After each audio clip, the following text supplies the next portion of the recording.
In today's video, we're taking a look at Professor Jiang's theory about secret societies, who actually controls the world, and what their goals are. If you had shown me this video a couple of years ago, I probably would have dismissed it as a conspiracy theory. But after hearing this and seeing what's going on in the world, it somehow starts to make sense. I'll pause the video from time to time to give some insight and explanation, but I'll try to keep it to a minimum.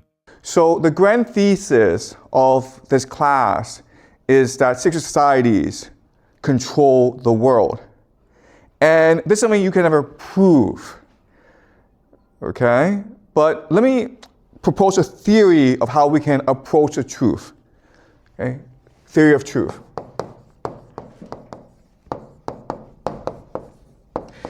If you have a theory or an idea or a narrative, and it does these three things, then it approaches the truth.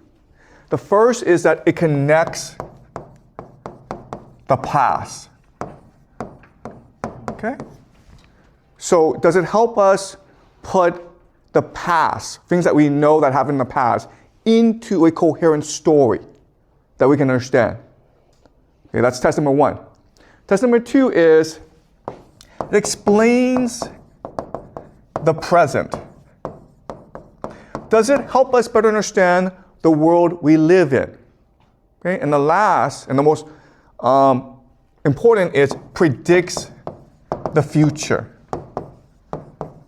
From this narrative, we should be able to make certain predictions about how events should develop. And if these events turn out to happen the way we predict, then we can be more sure that our theory of truth is correct. Now, let's be extremely precise. Just because things turn out the way that we predict doesn't necessarily mean that our theory is 100% correct, okay? Because it's really important to understand that correlation does not necessarily mean causation. Okay? So that's a caveat. No matter how well we predict the future, it doesn't necessarily mean that our theory is 100% correct. But our theory gives us a model to understand the past, the present, and the future. Okay? So, with very little evidence, I'm going to present to you a theory about how the world works. A story about how we got to where we are. And again, this is speculation. Some will call this conspiracy theory. And this is just meant to be a fun class. So take what I say with a grain of salt, okay? Ask good questions, doubt what I say. But what I'll show you is that this theory, even though it doesn't really make much sense and you may not believe it, it does help us connect the past, explain the present, and predict the future, okay? All right, so without further ado, let's go into this theory. So you remember Jacob Frank, who founded the Sabbatean Frankist movement, okay? And he will convert to the Catholic religion, and he will encourage his followers to also follow him into the Catholic religion and also to infiltrate secret societies. One of his friends, one of his patrons, is Mayer Rothschild, who is founder, of course, of the Rothschild banking dynasty, which we discussed last class. He will introduce Jacob Frank to another person named Adam Weishaupt in Bavaria, okay, in present-day Germany. All right, now Adam Weishaupt, he is actually a former Jesuit, okay? So he's a member of the Catholic Church. He's also a Jew, okay? And again, we don't have any evidence that these three actually know each other. But this is a theory, all right? So let's assume they knew each other. What they will do together is create a new organization called the Illuminati. This origin story depends entirely on the assumption that these three men, despite being from different countries and circles, somehow coordinated to launch a world-controlling group. Yet the professor himself notes there's no actual evidence they ever met. Without documents, letters, or contemporary accounts linking them, the whole foundation rests on speculation rather than fact. That does not automatically disprove the broader idea of hidden networks, but it does mean we should treat this particular narrative as more of a thought experiment than established history. And this organization is what controls the world, the Illuminati. Now, there is a legend that Adam Weishaupt, after he created the Illuminati, he encouraged his followers to infiltrate another organization called the Freemasons. And these were extremely prominent members of European society. Okay, these were intellectuals like Goethe, these were nobility, these were bankers. And so this is the framework that controls the world, okay? The Illuminati was able to penetrate the Freemasons, so now you have an alliance of the Jesuits, the Jews, the Septuagint Frankists, the Catholics, and the Freemasons, okay? And so this is the alliance of secret societies. Now, there is a legend that what happened is that Adam Weishaupt, he was eventually arrested for conspiracy by the authorities. And so the organization, the Illuminati, has been disbanded. It no longer exists. But there are others who argue that's not what happened. In fact, it was Adam Weishaupt himself who spread the legend that there was a secret organization called the Illuminati. Okay? So the entire thing was to generate publicity.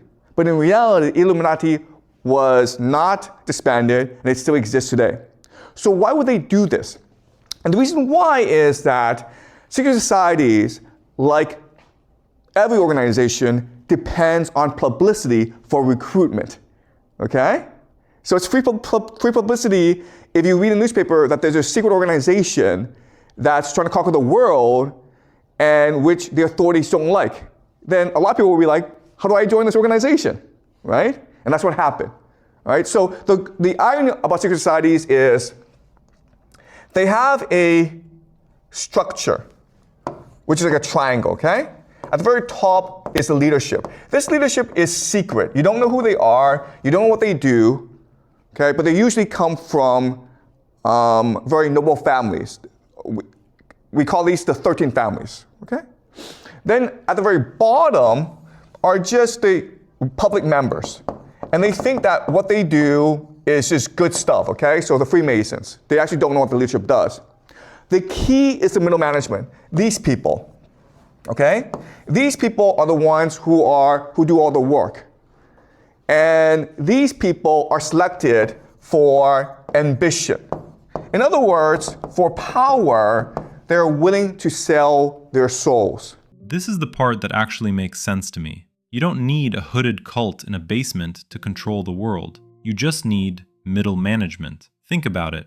The people who actually run our banks, our tech companies, and our government, they aren't all in on the secret. They're just ambitious. They want the promotion, the power, the paycheck. They'll follow any script as long as it gets them to the top. That's how a system stays secret.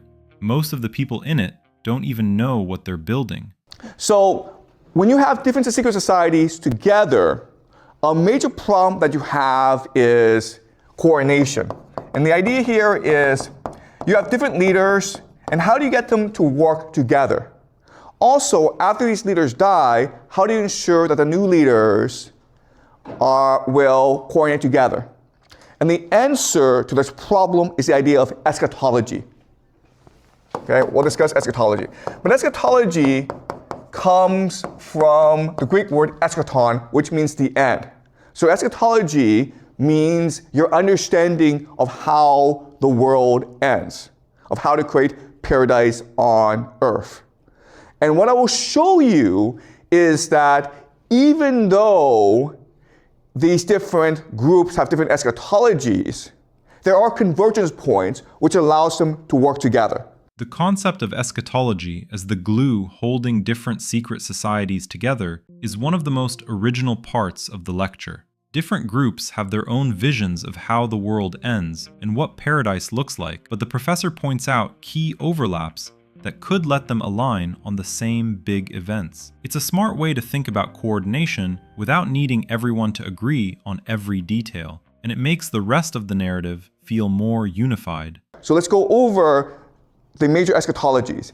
And remember, what's really important to understand is that these eschatologies are often secret. They sometimes change, and the details will be different. So I'm going to present to you more or less a general understanding of different eschatologies, okay? So let's start with the easiest, which is a Jewish eschatology. What do the Jews believe? Well, the Jews believe that because they disobeyed God, because they worshiped false idols, because they sinned, they were expelled by God from their homeland, Jerusalem, to wander the earth, which creates the Jewish diaspora. But eventually what will happen is that a Jewish Messiah will emerge to take the Jews back to Jerusalem, okay? And he will reconstitute the nation of Israel. He will recreate Israel, and then he will rebuild Solomon's temple. Why? Because Solomon's temple is where God lives. And it is where the people of Israel make sacrifices to Yahweh in order to show their devotion to Yahweh. So Solomon's temple is really important. There will be something called the War of Gog and Magog, where basically the entire world unites against Israel. Okay? And the War of Gog and Magog will be led by the Antichrist, the anti-Messiah, the false prophet. We don't know what Gog and Magog represent, okay? What the Bible says is these are people from the north, but that could mean anyone. And certain Jewish scholars have interpreted Gog and Magog to represent Russia and Iran. Okay? This is important because of what's happening today. Okay? But of course, when it seems as though the enemies of Israel, Gog and Magog, when it seems that they are about to win, God will intervene and ensure that Israel wins. And this will usher in something called the Messianic age, when Israel becomes the most dominant nation on earth, when it becomes the light of nations, when it becomes the light of the world. Okay? Does that make sense? So that is the Jewish eschatology. And most Jews believe this. Then you have the Frankists. Okay? And the Frankists, Sabbatine Frankists, they make important changes to this eschatology. Okay?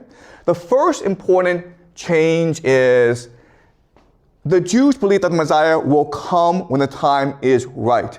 So most rabbis believe that the Messiah will come in the year 6000 in the Jewish calendar, which is about the year 2040 in our calendar, which is about 200 years later. Okay, so still a long time away.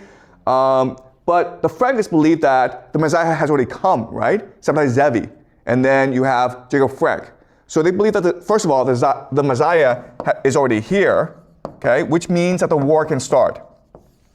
Second thing that they believe is that you don't wait for God to intervene. You can accelerate the Messianic age by sinning, right? Because by sinning, what you're doing is you are defying Satan. It's Satan who created this world. And by sinning, you're defying his laws, you're defying his authority, and this will create more chaos, and you will reveal how evil this world is. You'll accelerate the collapse, okay, which will force God to intervene. And then during the Messianic age, what will happen is material pleasure.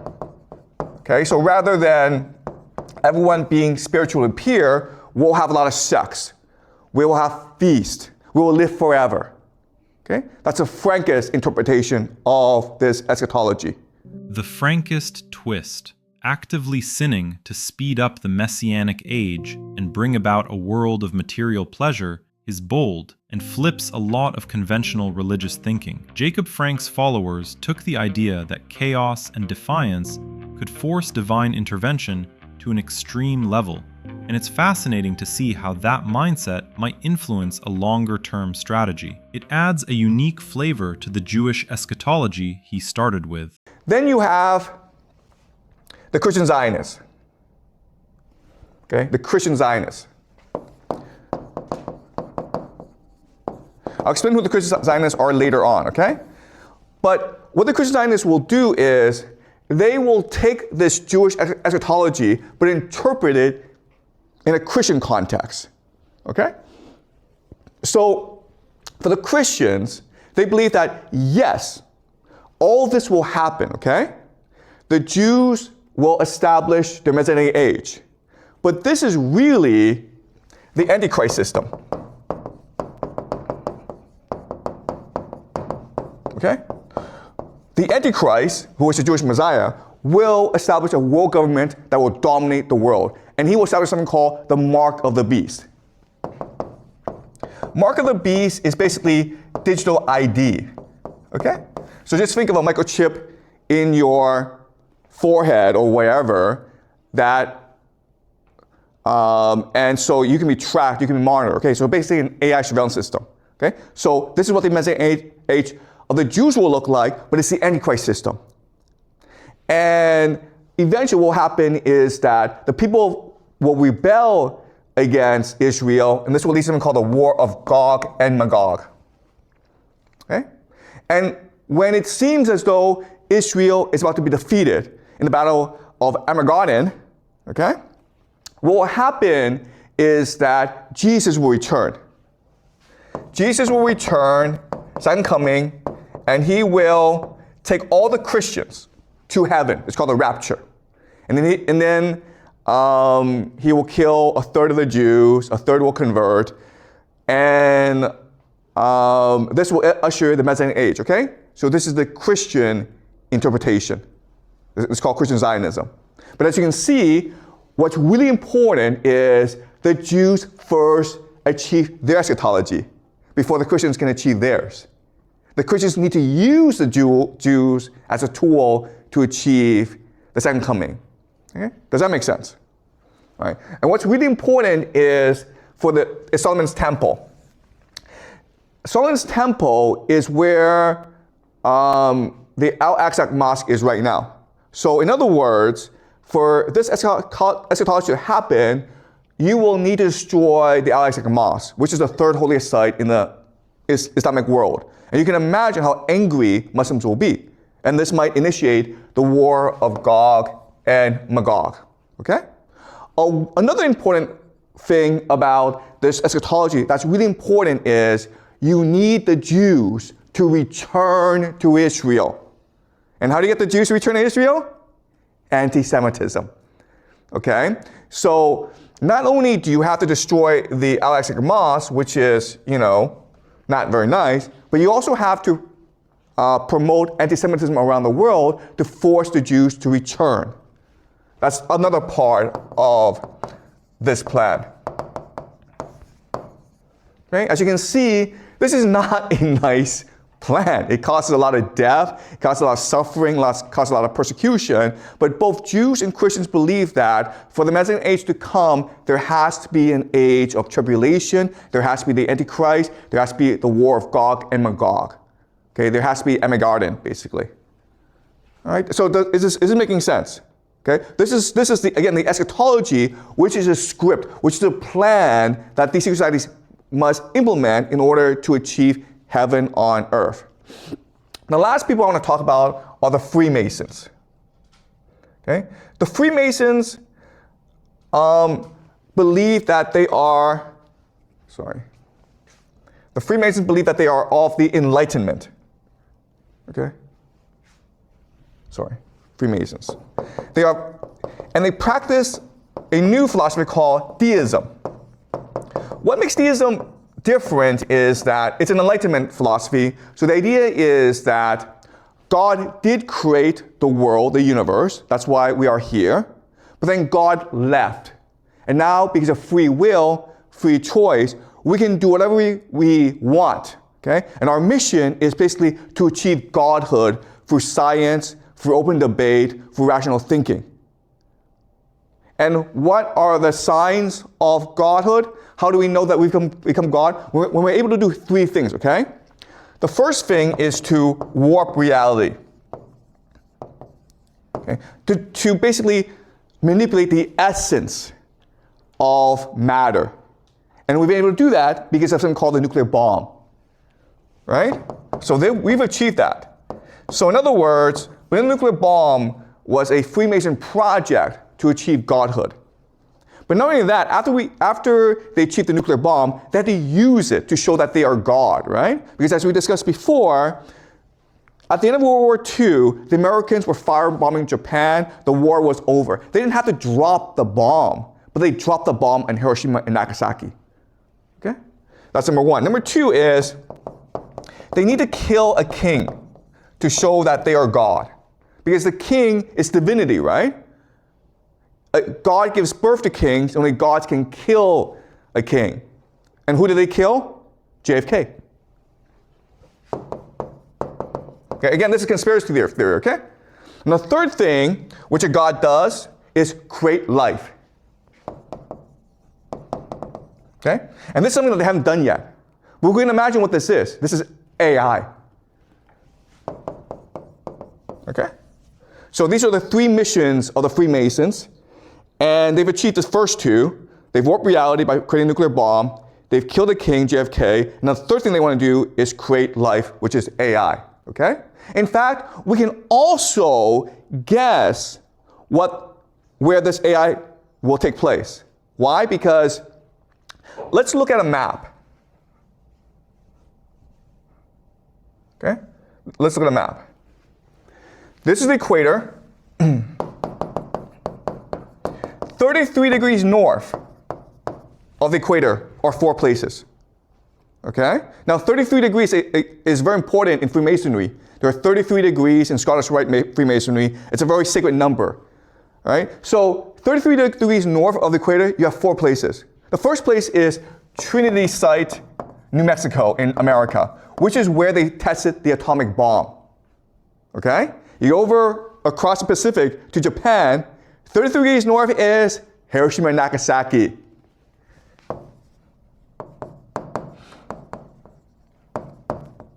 All right? 33 degrees north in America is Dallas, Texas, where they killed JFK. So the last mission of Freemasons to achieve their vision for the world is creating AI, right? Now the question is, where would they do it? And the answer is 33 degrees north of the equator, right? And where's that? Jerusalem. So this is the end game, guys. The Freemasons will create artificial intelligence in Jerusalem, and this will become the world government. This is the smoking gun of the whole lecture. Take a look at the 33rd parallel, 33 degrees north of the equator. Now look at what's sitting on that line. You have the Trinity Site in New Mexico, where the first atomic bomb was detonated. You have Hiroshima, where the second one dropped. You have Dallas, specifically the spot where JFK was assassinated. And then you have Jerusalem. Is it just a coincidence that the most violent, world-changing events of the last century all happen in this one narrow 33rd zone? Or are we looking at a literal map of an occult ritual? He's betting it's the second one, and that the final act, the birth of AI, is scheduled to happen exactly where the line hits Jerusalem. Again, this is just conspiracy theory. Don't believe this. This is just for fun, okay? But if it happens like this, then that's interesting, okay? But that is the grand plan, to create a world government in Jerusalem. And where's the center of this world government? Solomon's Temple. Because the Freemasons believe that their founder was the one who created Solomon's Temple. So by recreating Solomon's Temple, you close the circle, okay? So again, this is very complicated, and I don't want to get too many things wrong, but this is the general gist of it. And so what we can see is that all roads lead to Jerusalem. That wraps up the lecture. All roads leading to Jerusalem through this intricate web of secret societies and converging prophecies. The professor builds a cohesive story that links the past, makes sense of certain present dynamics, and offers bold predictions for the future, which is what makes it so engaging even as speculation. I appreciate how it encourages us to look at power, religion, and global events from a different angle. Which part resonated with you the most, or sparked the biggest questions? Let me know in the comments. Thanks for watching.